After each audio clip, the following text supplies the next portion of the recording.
So good evening. Basically आज हम पढ़ने वाले हैं थर्ड जनरेशन कंप्यूटर्स।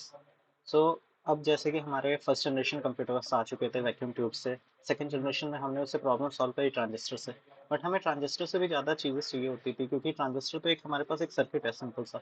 सो अब हम उसे भी हमें छोटा चाहिए, क्योंकि इतना बड़ा मेन फ्रेम सिस्टम हमें तो चलाना नहीं है, हमें तो कमर्शियल पर्पज़ के लिए यूज़ करना है।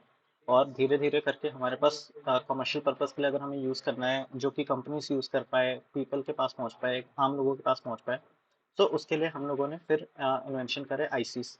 तो आईसीस बेसिकली कुछ नहीं होता था, वो एक सर्किट होता था। मतलब उस चीज़ के अंदर हम लोग आपके समझ लो combination of circuits, logic gates और ट्रांजिस्टर्स वगैरह सब कुछ लगे ही होते थे। तो वो काम करता था। तो यहाँ पे उसके कई एडवांटेज है, डिसएडवांटेज है। ठीक है, तो ये सब पढ़ लेना कि स्मॉल इन साइज था, लेस एनर्जी खाता था, प्रोड्यूस लेस हीट करता था, मेंटेनेंस कॉस्ट वाज लो थी, ठीक है, क्योंकि फेलियर होता था, गुड स्टोरेज करता था। और स्टोरेज भी इसकी मैग्नेटिक से ही होती थी। ठीक है, ये मत सोचना कि हार्ड डिस्क आ चुकी थी उस समय तक। ठीक है, अभी भी ये सिर्फ मैग्नेटिक टेप से ही होता था। ठीक है, मैग्नेटिक टेप्स और मैग्नेटिक स्टोरेज ही चलता था उस टाइम तक भी। हाँ, लेकिन ये हाई लेवल लैंग्वेज तक चल गया था। अगर लैंग्वेजेस की बात करूँ तो कोबोल, फोर्टान, टू, ठीक है, यहाँ तक हम लोग चल गए थे, और पास्कल तक इंट्रोड्यूस हो चुका था इस टाइम तक।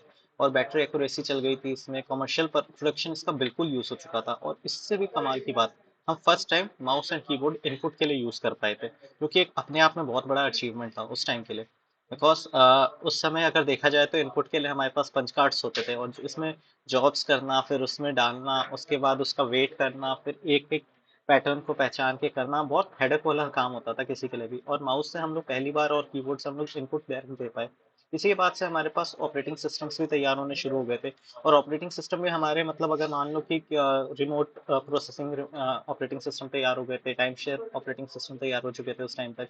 ठीक है, मल्टी प्रोग्रामिंग ओएस यूज हो चुकी थी, और उससे भी ज़्यादा ये सारी चीज़ें नैनो सेकंड्स के अंदर कैलकुलेट कर रहा था। सो हमारे लिए बहुत ज़्यादा प्रॉफिटेबल हो चुका था इसका मार्केट। जनरली इसका थर्ड जनरेशन कंप्यूटर कहते हैं। ठीक है, देखोगे तो अब इसकी साइज देखो कितनी छोटी हो गई है। पहले रूम्स जितनी थी, अब ये एकदम केबिन केबिन में, मतलब मान के चलो एक छोटा सा हिस्सा आपके घर का अलमीरा जितना बड़ा आता था। ठीक है, उसके बाद फिर धीरे धीरे करते करते एट लास्ट ये सिस्टम बन के हमारे पास तैयार हो गया था 1971 तक। इसके बाद से तो इंटरेस्टिंग स्टोरी है ही, आप सबको पता होगा। ठीक है, सो इतना ही था थर्ड जनरेशन कंप्यूटर के अंदर। और इसके अलावा अगर आपको थोड़ा सा पढ़ना है कि आईसीज क्या होती हैं, आईसीज कितने टाइप्स की होती है, मतलब आईसीज के भी बहुत सारी वैरायटीज होती हैं। जैसे एसएसआई होती है वैरायटी, जैसे इसको बोलते हैं स्मॉल स्केल इंटीग्रेशन, जिसके अंदर 1 से लेके 10 ट्रांजिस्टर्स तक लगे रहते थे, और 1 से 12 तक लॉजिक गेट्स लगते थे। सो बेसिकली यही था इस थर्ड जनरेशन कंप्यूटर्स के अंदर। ज़्यादा इसमें कुछ था नहीं बताने लायक। So that's all. एंड कोई भी डाउट आए तो पूछ लेना। या थैंक यू।